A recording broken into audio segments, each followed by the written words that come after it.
Je sais pas si les gens ont encore tant que ça le goût de jouer à des jeux de zombies. Des jeux qui sont plus légers, ont l'air d'avoir plus le vent dans les voiles. Et c'est dû à plein de choses, enfin de la pandémie, au réchauffement climatique.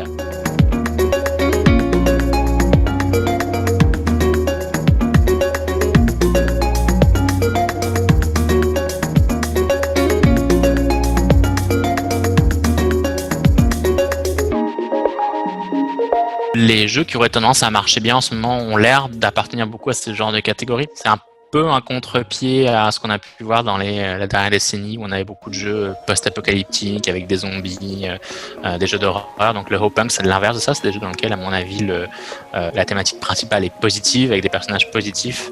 Des jeux qui sont joyeux finalement, avec un certain ton qui n'est pas du tout agressif, qui n'est pas du tout destructeur.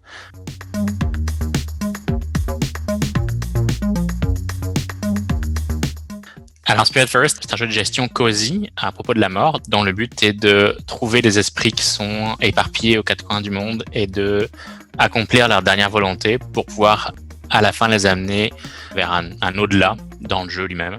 L'idée était de parler de la mort de manière plus douce finalement, d'une thématique d'un mythe qui en général est très sombre, très glauque, très macabre, et d'en faire quelque chose de complètement différent, justement par les personnages, par les couleurs, par l'ambiance, par l'univers.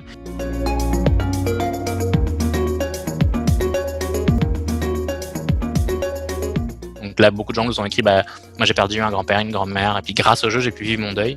On a reçu un message d'une joueuse qui est infirmière et qui a vraiment perdu la foi en son métier, en ses capacités. En fait, jouer au jeu a vraiment lui a redonné vraiment le goût de se réinvestir à fond dans son métier et de devenir infirmière de soins palliatifs, donc pour des gens en fin de vie. Moi, personnellement, en tant que consommateur, j'ai envie de jouer à autre chose que des jeux dramatiques. Enfin, il y a toute une quantité de joueurs qui ont envie de jouer à des jeux plus positifs, avec des sujets plus inclusifs.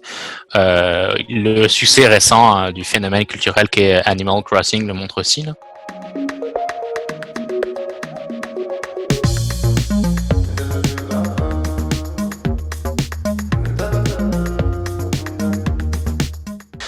Donc c'est des choses, on a l'impression qu'en fait on a pu aider les gens beaucoup plus que ce qu'on aurait pu les aider si on avait fait un Tetris, quoi.